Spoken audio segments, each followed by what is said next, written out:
ಕಾಂಗ್ರೆಸ್ ಸರ್ಕಾರದ ವಿರುದ್ಧ ಬಿಜೆಪಿ ಪ್ರತಿಭಟನೆ. ಕಾಂಗ್ರೆಸ್ನವರಿಗೆ ರೈತರ ಮೇಲೆ ಯಾವುದೇ ಕಾಳಜಿ ಇಲ್ಲ. ಸಿಎಸ್ ನಿರಂಜನ್ ಕುಮಾರ್.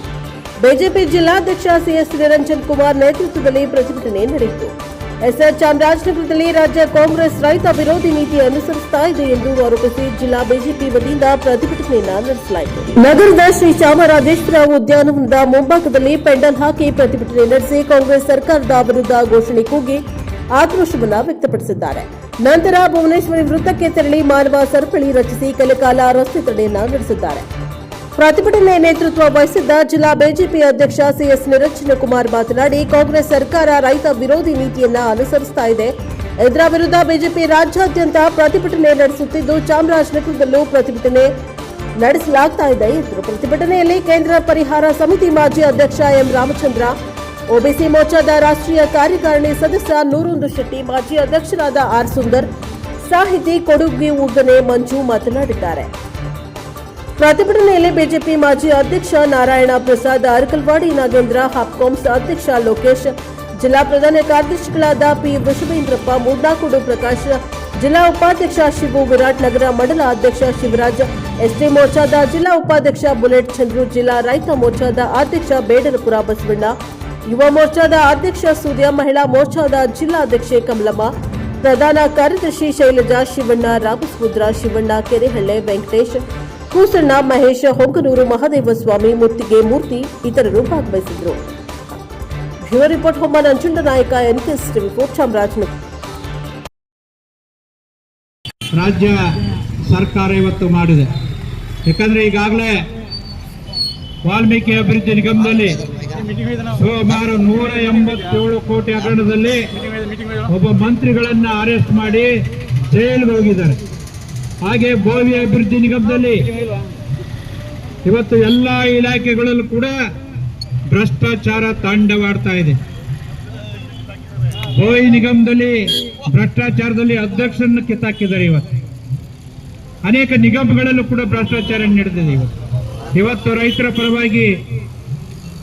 ಪರವಾಗಿದ್ದೀವಿ, ಬಡವರ ಪರವಾಗಿದ್ದೀವಿ ಅಂತಿದ್ದಾರೆ. ಆದರೆ SC ST ನಿಗಮದ ಹಣಗಳನ್ನೆಲ್ಲ ನಿಮ್ಮ ಗ್ಯಾರಂಟಿ ಯೋಜನೆಗಳೇ ಉಪಯೋಗಿಸಿಕೊಂಡು ಇವತ್ತು ಹಿಂದೆ ಒಬ್ಬ ಶಾಸಕರಿಗೆ ಈ ಭಾಗದ ರೈತರಿಗೆ 100 ಬಾವಿಗಳನ್ನು ಕೊಡ್ತಾ ಇದ್ರು. ಇವತ್ತು ಎಷ್ಟು ಬಾವಿಗಳು ಬಂದಿದೆ ಅಂದ್ರೆ 4-5 ಜನಕ್ಕೆ ಮಾತ್ರ ಸಿಗ್ತಾ ಇದೆ. ಉಳಿದ ಹಣ ಎಲ್ಲೋಯ್ತು? ಮತ್ತು ಆಮೇಲೆ ಲೋನ್ಗಳು ಸುಮಾರು 15-20 ಜನಕ್ಕೆ ಲೋನ್ ಸಿಗ್ತಾ ಇತ್ತು. ಆದ್ರೆ ಇವತ್ತು 2-3 ಜನಕ್ಕೆ ಸಿಗ್ತಾ ಇದೆ.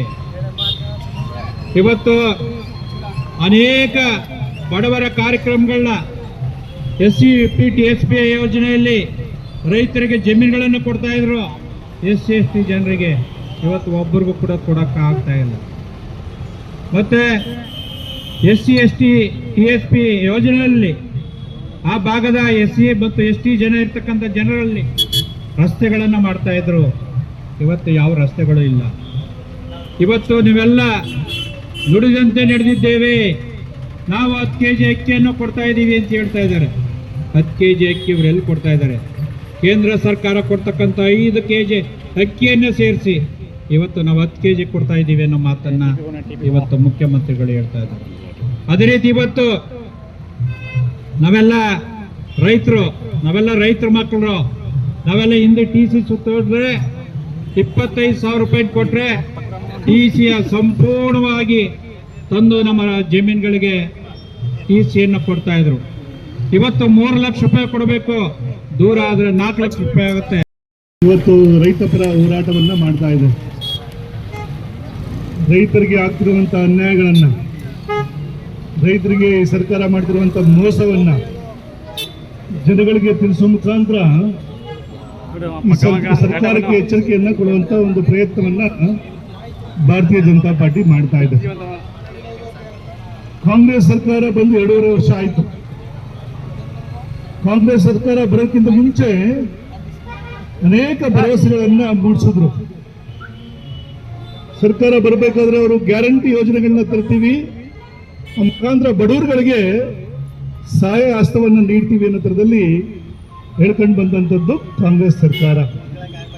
5 ಗ್ಯಾರಂಟಿಗಳನ್ನ ಕೊಡೋ ಮುಖಾಂತರ ಜನಗಳಿಗೆ ಒಂದು ಆಶಾದಾಯಕವಾದಂಥ ಭರವಸೆಯನ್ನು ಮೂಡಿಸಿದ್ರು.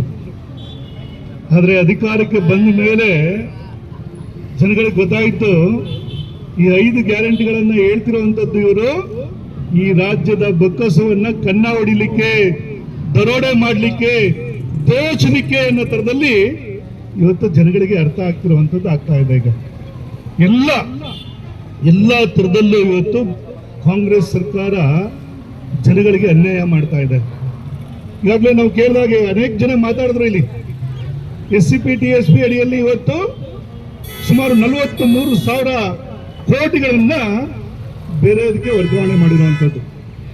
ಇಂಥ ಭಾರತೀಯ ಜನತಾ ಪಾರ್ಟಿ ಇದ್ದಂಥ ಸಂದರ್ಭದಲ್ಲಿ SCP TSP ಅನುದಾನವನ್ನ ಕನಿಷ್ಠ ಜಾತಿ ಮತ್ತು ಪಂಗಡದವರಿಗೆ ನಿಗದಿ ಮಾಡಿ ಅವರ ಅಭಿವೃದ್ಧಿಗೋಸ್ಕರ ಅದನ್ನ ವಿನಿಯೋಗ ಮಾಡ್ತಿತ್ತು. ಅವರ ಏರಿಯಾಗಳನ್ನ ಅಭಿವೃದ್ಧಿ ಮಾಡುವಂಥದ್ದು, ಸಾಲ ಸೌಲಭ್ಯಗಳನ್ನ ಕೊಡುವಂಥದ್ದು, ಬೋರ್ವೆಲ್ಗಳನ್ನ ಕೊಡುವಂಥದ್ದು, ಭೂಮಿ ಖರೀದಿ ಮಾಡಲಿಕ್ಕೆ ಹಣವನ್ನು ಕೊಡುವಂಥದ್ದು, ಈ ಥರ ಅವರ ಏಳಿಗೆಗೆ ಅನುಕೂಲ ಆಗೋ ಥರದಲ್ಲಿ ಇವತ್ತು ಕಾರ್ಯಕ್ರಮಗಳನ್ನ ಮಾಡಿಕೊಂಡಂಥದ್ದು. ಆದರೆ ಕಾಂಗ್ರೆಸ್ ಸರ್ಕಾರ ಬಂದ ಮೇಲೆ ನಿಮಗೆ ಅವರ ಏಳಿಗೆಯಲ್ಲಿ ಅವ್ರ ಕಡೆ ತಿರುಗು ನೋಡ್ತಾ ಇಲ್ಲ. ಚುನಾವಣೆ ಸಂದರ್ಭದಲ್ಲಿ ವೋಟ್ ಹಾಕ್ಸ್ಕೊಳ್ಳಿಕ್ಕೆ ಮಾತ್ರ SC ST ಬಗ್ಗೆ ದೊಡ್ಡದಾಗಿ ಭಾಷಣ ಮುಗಿತಾರೆ ಕಾಂಗ್ರೆಸ್ದವರು. ಅಧಿಕಾರಕ್ಕೆ ಬಂದ ಮೇಲೆ ಇವತ್ತು ಅವರ ಬಣ್ಣ ಬಯಲಾಗ್ತಿರುವಂಥದ್ದು ಆಗ್ತಾ ಇದೆ. ವಾಲ್ಮೀಕಿ ನಿಗಮದ್ದು ಈಗಾಗಲೇ ಜಗಜ್ಜಾಹೀರಾಗ್ಬಿಟ್ಟಿದೆ. 187 ಕೋಟಿನ ವಾಲ್ಮೀಕಿ ನಿಗಮದಲ್ಲಿ ಇದ್ದಂತ ಹಣವನ್ನ ಬೇರೆ ಕಡೆಗೆ ವರ್ಗಾವಣೆ ಮಾಡೇ ಬಿಟ್ರು. ಎಲ್ಲಿ ಇವಾಗ ತೆಲಂಗಾಣದಲ್ಲಿ ಚುನಾವಣೆ ನಡೀತಿದ್ದಂಥದ್ದು, ತೆಲಂಗಾಣ ಚುನಾವಣೆಗೆ ನೇರ ನಮ್ಮ ರಾಜ್ಯದ ವಾಲ್ಮೀಕಿ ನಿಗಮದ ಇಲಾಖೆಯ ಅಕೌಂಟಿಂದ ತೆಲಂಗಾಣದ ಒಬ್ಬ ಬಾರ್ನ ಅಕೌಂಟ್ಗೆ ಟ್ರಾನ್ಸ್ಫರ್ ಆಗ್ತದೆ ಅಂತಂದ್ರೆ ಕಾಂಗ್ರೆಸ್ ಸರ್ಕಾರ ಅದನ್ನ ದರೋಡೆ ಮಾಡ್ಲಿಕ್ಕೆ ನಿಂತ್ಬಿಟ್ಟಿರುವಂತದ್ದು. ಬಂದ್ಗಡೆ ನಿಮ್ಗೆ ಗೊತ್ತಿರ್ಲಿ, ನೇರವಾಗಿ ಹಣ ವರ್ಗಾವಣೆ ಮಾಡುವಂತ ಧೈರ್ಯವನ್ನ ಮಾಡ್ತಾರೆ ಅಂತಂದ್ರೆ ಅವ್ರಿಗೆ ಜನಗಳ ಬಗ್ಗೆ ಭಯನೇ ಇಲ್ಲ ಅಂತ ಅರ್ಥ. ಅದು ಜನಗಳ ಬಗ್ಗೆ ಕಾಳಜಿನೇ ಇಲ್ಲ ಅಂತ ಅರ್ಥ. ಅದು ವಾಲ್ಮೀಕಿಯವರ ಬಗ್ಗೆ, ಪರಿಶಿಷ್ಟ ಜಾತಿಯವರ ಬಗ್ಗೆ ಅವ್ರಿಗೆ ಕಾಳಜಿನೇ ಇಲ್ಲ ಅನ್ನೋ ಥರದಲ್ಲಿ ಇರುವಂತದ್ದು ಇದು ಸ್ಪಷ್ಟವಾಗಿರುವಂತದ್ದು. ಹಾಗಾಗಿ ಕಾಂಗ್ರೆಸ್ ಸರ್ಕಾರ ಏನೆಲ್ಲ ಹೇಳ್ಕೊಂಡು ಬಂದಿತ್ತು, ನಾವು ಹಿಂದುಳಿದ ಪರವಾಗಿದ್ದೀವಿ, ದಲಿತರ ಪರವಾಗಿದ್ದೀವಿ ಅನ್ನೋ ಥರದಲ್ಲಿ ಹೇಳ್ಕೊಂಡು ಬಂದಂಥದ್ದು ಇವತ್ತು ಹಸಿ ಸುಳ್ಳು ಅನ್ನೋ ಥರದಲ್ಲಿ ಗೊತ್ತಾಗಿರುವಂಥದ್ದಾಗಿದೆ. ನಮಗೆ ವಿದ್ಯಾವಂತರುಗಳಿಗೆ, ಗ್ರಾಜ್ಯುಯೇಟ್ಸ್ಗಳಿಗೆ ಉದ್ಯೋಗ ಭತ್ಯೆಯನ್ನು ಕೊಡ್ತೀವಿ ಅಂತ ಹೇಳಿ ಘೋಷಣೆ ಮಾಡಿದ್ರು ಚುನಾವಣಾ ಪೂರ್ವದಲ್ಲಿ. ಚುನಾವಣೆ ಆದ ನಂತರ ಯಾವುದೇ ಯುವಕರ ಬಗ್ಗೆ ತಲೆ ಕೆಡಿಸ್ಕೊತಾನೆ ಇಲ್ಲ. ಅವರು ಉದ್ಯೋಗ ಅವಕಾಶಗಳನ್ನ ಕಲ್ಪಿಸ್ಕೊಡುವಂಥದ್ದಿರಲಿ, ಉದ್ಯೋಗ ಭತ್ಯೆಯನ್ನೇ ಕೊಡ್ತಿಲ್ಲ ಅವ್ರಿಗೆ. ಬರೀ ನಾಟಕ ಮಾಡಿದಂಥದ್ದನ್ನ ಮಾತ್ರ ನಾವು ನೋಡ್ತಾ ಇದ್ದೀವಿ ಇವತ್ತಿನ ದಿನಗಳಲ್ಲಿ. ಬಂಧುಗಳೇ, ಇದೆಲ್ಲ ಮುಗಿದ ಮೇಲೆ ರೈತರ ಪರವಾಗಾರು ಇರ್ತಾರ ಅಂತ ನೋಡಿದ್ರೆ ಇವತ್ತು ರೈತರುಗಳಿಗೆ ಏನೆಲ್ಲ ಅನ್ಯಾಯಗಳನ್ನ ಮಾಡ್ಲಿಕ್ಕೆ ಸಾಧ್ಯ ಉಂಟು ಅಷ್ಟು ಅನ್ಯಾಯಗಳನ್ನ ಮಾಡ್ತಿರುವಂಥದ್ದು ಆಗ್ತಾ ಇದೆ. ಹಾಗಾಗಿನೇ ಅದನ್ನು ಎಚ್ಚರಿಸೋದಕ್ಕೋಸ್ಕರನೇ ಇವತ್ತು ಭಾರತೀಯ ಜನತಾ ಪಾರ್ಟಿ ಬೀದಿಗಿಡಿಯುವಂಥ ಪ್ರಯತ್ನವನ್ನ ಮಾಡ್ತಿರುವಂಥದ್ದು. ಅನೇಕ ಭಾಗದಲ್ಲಿ ನಾವು ನೋಡ್ತಾ ಇದ್ವಿ, ರೈತ ಸಂಘಟನೆಗಳು, ರೈತರು ಇವತ್ತು ಬೀದಿಗಿಳಿದು ಪ್ರತಿಭಟನೆ ಮಾಡ್ತಿರುವಂಥದ್ದು, ಹೋರಾಟ ಮಾಡ್ತಿರುವಂಥದ್ದನ್ನ ನಾವು ನೋಡ್ತಾ ಇದ್ವಿ. ಬೆಳಗಾಮಲ್ಲಿ ಕಬ್ಬಿನ ದರವನ್ನು ನಿಗದಿ ಮಾಡಿ ಅನ್ನೋ ಥರದಲ್ಲಿ ಸುಮಾರು 7 ದಿನ ಕಳೆದ್ರು. ಒಬ್ಬ ಮಂತ್ರಿ ಬರಲಿಲ್ಲ, ಸಕ್ಕರೆ ಸಚಿವರು ಬರಲೇ ಇಲ್ಲ. ಅಲ್ಲಿಗೆ ಬಹಳ ಒತ್ತಡ ಆದ ಮೇಲೆ ಕೊನೆ ಗಳಿಗೆಯಲ್ಲಿ ಅಲ್ಲಿ ಬಂದು ಸರ್ಕಾರದ ತೀರ್ಮಾನವನ್ನ, ಅದು 3,500 ರೂಪಾಯಿ ಕೇಳಿದ್ರೆ ಒಂದು 3,300 ರೂಪಾಯಿಯನ್ನ ತೀರ್ಮಾನ ಮಾಡಿ ಅಲ್ಲಿಂದ ಹೋಗ್ತಾರೆ ಅಂತಂದ್ರೆ ಸರ್ಕಾರಕ್ಕೆ ರೈತರ ಬಗ್ಗೆ ಇರುವಂತ ಕಾಳಜಿ ಬಗ್ಗೆ ಅರ್ಥ ಆಗ್ತಾ ಇದೆ. ಇವತ್ತು ಎಲ್ಲಾ ತರದಲ್ಲೂ ರೈತರು ಬಳಸ್ತಿದ್ದಂತ ಉಪಕರಣಗಳು ಎಲ್ಲದರ ಬೆಲೆ ಜಾಸ್ತಿ ಆಗಿರುವಂಥದ್ದು. ನಾವು ಇವತ್ತು ತಾಲೂಕು ಆಫೀಸ್ಗೆ ಹೋದ್ರೆ ನಿಮ್ಗೆ ಗೊತ್ತಾಗ್ತದೆ. RTC ಮೊದಲು ಎಷ್ಟಿತ್ತು? 10 ರೂಪಾಯಿ 15 ರೂಪಾಯಿ ಇತ್ತು. 15 ರೂಪಾಯಿ ಇದ್ದಿದ್ದನ್ನ ಇವತ್ತು 30 ರೂಪಾಯಿ ಮಾಡಿಟ್ಟಿದ್ದಾರೆ. ಈಗ ಸಬ್ ರಿಜಿಸ್ಟರ್ ವ್ಯಾಲ್ಯೂ ಅದು ಜಾಸ್ತಿ ಆಯಿತು. 7.6% ಇವತ್ತು ಅದನ್ನ ನಿಗದಿ ಮಾಡಿರೋದು. ಮೊದಲು ಎಷ್ಟಿತ್ತು? 5% ಇತ್ತು. ನಾವು ಆರಿತ್ತು ಅಂದ್ರೆ ನಿಮ್ಗೆ ಏನೆಲ್ಲ ಜಾಸ್ತಿ ಮಾಡ್ಲಿಕ್ಕೆ ಆಗತ್ತೆ ಅಂತ ಹುಡುಕಿ ಜಾಸ್ತಿ ಮಾಡ್ತಿರುವಂತದ್ದು. ಹಾಲಿನಿಂದ ಆಲ್ಕೋಹಾಲ್ ನೋಡ್ದು ಜಾಸ್ತಿ ಮಾಡಿರುವಂತ ಕೀರ್ತಿ ಯಾರು ಇದೆ ಅಂತಂದ್ರೆ ಈ ದೇಶದಲ್ಲಿ ಅದು ಕರ್ನಾಟಕ ರಾಜ್ಯದ ಕಾಂಗ್ರೆಸ್ ಸರ್ಕಾರಕ್ಕೆ ಇರುವಂತದ್ದು. ಇವತ್ತು ಹಾಲು ಬೆಲೆ ಎಷ್ಟು ಜಾಸ್ತಿ ಮಾಡಿದ್ರು? 1 ಬಾರಿ ಅಲ್ಲ 3 ಬಾರಿ ಜಾಸ್ತಿ ಮಾಡಿದ್ರು. ತುಪ್ಪ, ನಂದಿನಿ ತುಪ್ಪದ್ದು ಒಂದೇ ಸರಿಗೆ 90 ರೂಪಾಯಿ ಜಾಸ್ತಿ ಮಾಡಿದಂಥದ್ದು. 90 ರೂಪಾಯಿ ಜಾಸ್ತಿ ಮಾಡಿರುವಂಥದ್ದು. 90 ರೂಪಾಯಿ ಜಾಸ್ತಿ ಮಾಡಿರುವಂಥದ್ದು. ಈ ಥರದ್ದು ನಿಮಗೆ ಈಗಾಗಲೇ ಹೇಳ್ತಾ ಇದ್ರಲ್ಲ, ಗೋಷ್ಠಿಗೆ ಹೋಗ್ಬೇಕಾದ್ರೆ ಹನಿ ನೀರಾವರಿಗೆ ಅದಕ್ಕೆ ಸಬ್ಸಿಡಿ ಕೊಡುವಂಥದ್ದನ್ನು ನಿಲ್ಲಿಸೇ ಬಿಟ್ಟಿದ್ದಾರೆ.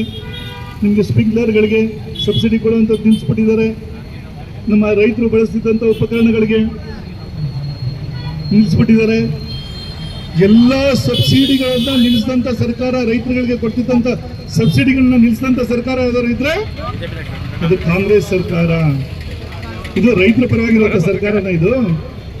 ರೈತರಿಗೆ ಏನೆಲ್ಲ ತೊಂದರೆಗಳನ್ನ ಕೊಡ್ಲಿಕ್ಕೆ ಸಾಧ್ಯ ಉಂಟು ಅಷ್ಟು ತೊಂದರೆಗಳನ್ನ ಕೊಡುವಂಥದ್ದನ್ನು ಮಾಡ್ತಾ ಇದ್ದಾರೆ. ನೋಡಿ, ಈಗ BPL ಕಾರ್ಡು ಬಡವರು ಸಾಹುಕಾರಗಳು BPL ಕಾರ್ಡ್